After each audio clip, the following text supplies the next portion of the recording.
Welcome to Bird's Eye View Media. Am I in it? We obviously have a huge staff of very professional people working on this project. Yeah. All right. So today we're going to talk about things related to movies. Because we wanted to change it up from what we talk about every other time we're here. Try not to hit the table too much. You know what? You are already kvetching and we're only 30 seconds in. So the first thing that we are going to talk about today is a movie. We're going to defend a movie that we feel was a tad underrated. Okay? And that movie is called Street Kings. You might have heard us talk about this movie several times. That's because Jay has kind of a hard-on for it.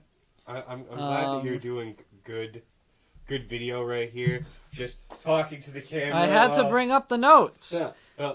All right. Let's get into the specifics. First off, starts off with a great cast. You have Forrest Whitaker, you got Keanu Reeves, you got Jay Moore, and you got all three of those guys and Hugh Laurie. Jay Moore is who you're going to throw in the mix with those excellent actors. He is a big name who is good performing. He did well in the movie, but I don't think you should be including him with like Forrest Whitaker. He's not necessarily a fantastic actor, but he's a decent actor who is a good person at entertaining people. That's true. All right. And then so you forget we also have, at the time especially, the Doctor. Yeah, Dr. House. Yeah. Okay. Yeah. So the cast is good. I'll agree with that. Keanu Reeves in himself is underrated. Mm-hmm. He's an actor who a lot of people were criticizing as being wooden, and they were saying like he should only do action movies, but he does have more ability than he gets credit for. You are not wooden because you always move your head like this. He's just got great hair, and you have to work it. Will it help us pass history class? But he does well in this movie, and this movie. Here's our presentation for your listening pleasure. So great. This movie came out on the heels of Training Day. Training Day had come out and is still highly regarded as the best cop drama that exists. Yeah. Training Day, it's so gritty, it's so down to earth that people really loved it. And it, obviously having Denzel Washington and Ethan Hawke didn't hurt. It would have been a little better if they replaced Ethan Hawke with someone a little bit less of a puss bag, but still a good movie. So David Ayer was part of Training Day. However, he directed Street Kings. So when Street Kings came out, there was a lot of hope for Street Kings actually being a very good movie. And I think it was a very good movie. Yeah.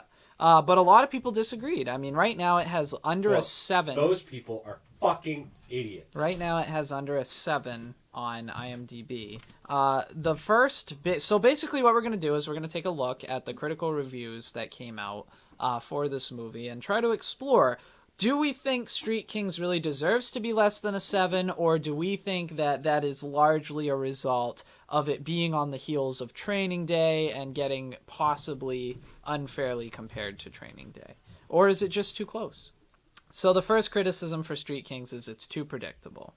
So if we think about what happens in Street Kings, first of all, why does it really matter that it's too predictable? No, I mean, almost every cop movie to a certain extent is predictable. Yeah, I mean, it's not like the whole movie is resting on throwing us twists and turns. There's no real big reveal. It's not like it's a mystery.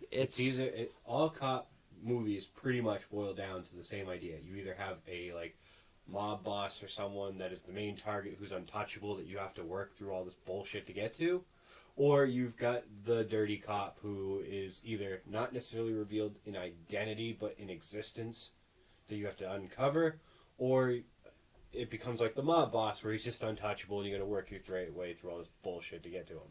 Yeah, okay. So I think that is a good point, though, because a cop movie, especially one that isn't really involving a mystery, it doesn't really, it's not going to kill it to be too predictable. It's like, oh, I knew the main character wouldn't die or something like that. Like, okay, does that really hurt the movie? It's too much of a general criticism. It doesn't really have that much merit in taking the movie down. So basically, a lot of people are also calling it an oversimplified dirty cop film. They're saying it's too simple. So, do you think this is a simple movie? I'd meet them halfway and compromise that it's somewhat simplistic, but again, and there is something to be said for trying too hard.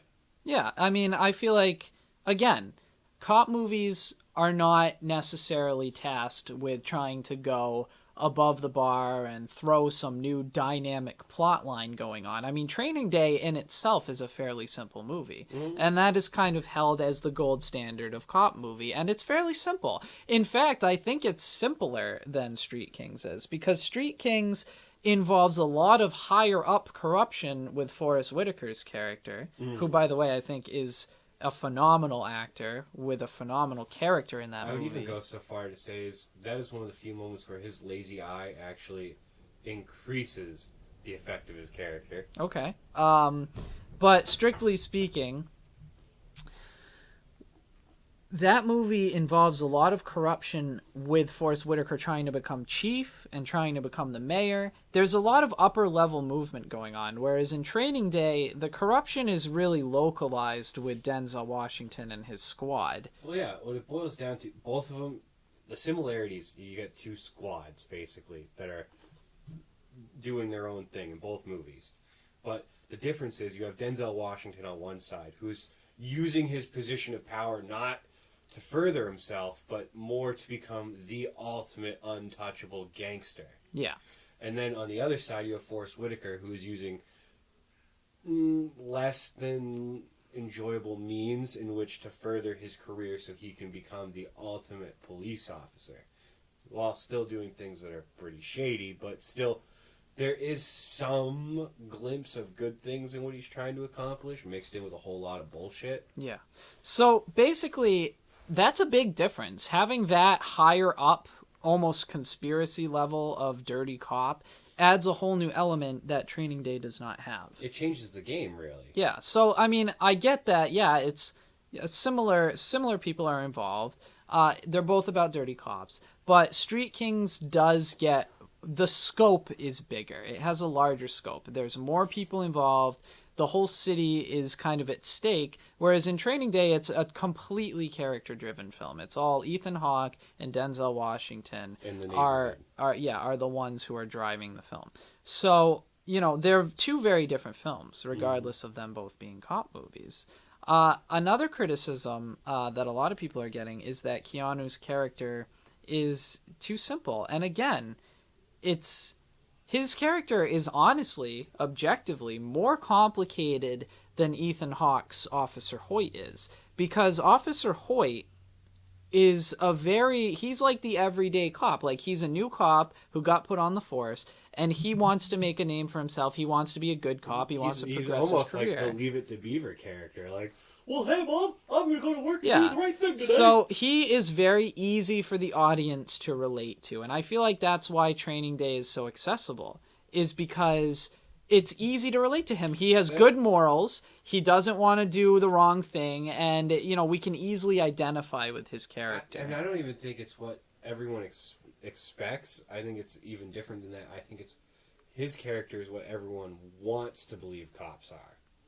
Yeah, because that would be the standard that's that everyone pictures. That ideally every cop's going to work going, I'm going to fuck up anyone who's breaking the law and anyone who's trying to use the law to break the law. That's actually a very good point. And Keanu's character, to me, is actually more interesting. Now, Denzel's character in Training Day is amazing, so I'm not going to make that claim. But I am going to say that I think Keanu's character, not necessarily the portrayal, but the way the character is written is more dynamic than Ethan Hawke's Officer Hoyt. And you can tell that they're different characters in the way they go about business, because Keanu Reeves actually even says it in the movie to Hugh Laurie that you guys can't get rid of me because you need me. Yeah. Who else will go to the places that are too dark for you to go? You need me just like I need you. So we explore how his dirty, like what makes him dirty, is actually a part of the system. And another thing that I like about his character is he's a wreck. He's an alcoholic. He doesn't care that much about anything in his life. He's kind of just running through the motions. He's burnt out. He has totally different motives than human. He's actually he's affected very by the things that happen. he's a complicated character. He has a lot of different motives going on at once. Is very, very different than the dynamic of Officer Hoyt with Denzel Washington's character, kind of playing off each other. He's more by himself. He's more isolated in this movie. He's doing his own thing, trying to survive, where in the other movie, we're exploring a dynamic between two people. So, in my opinion, it's different. Very significantly different. Even though it's set in the same profession. You got Keanu Reeves as the anti-hero in comparison to Ethan Hawke's character. Yeah, who's a very pure hero. Street Kings is significantly different from Training Day while still maintaining a high level of quality. And I think that its reception has been much lower than what it actually deserves. Watch me now, watch me now, watch me now, watch me now, watch me now.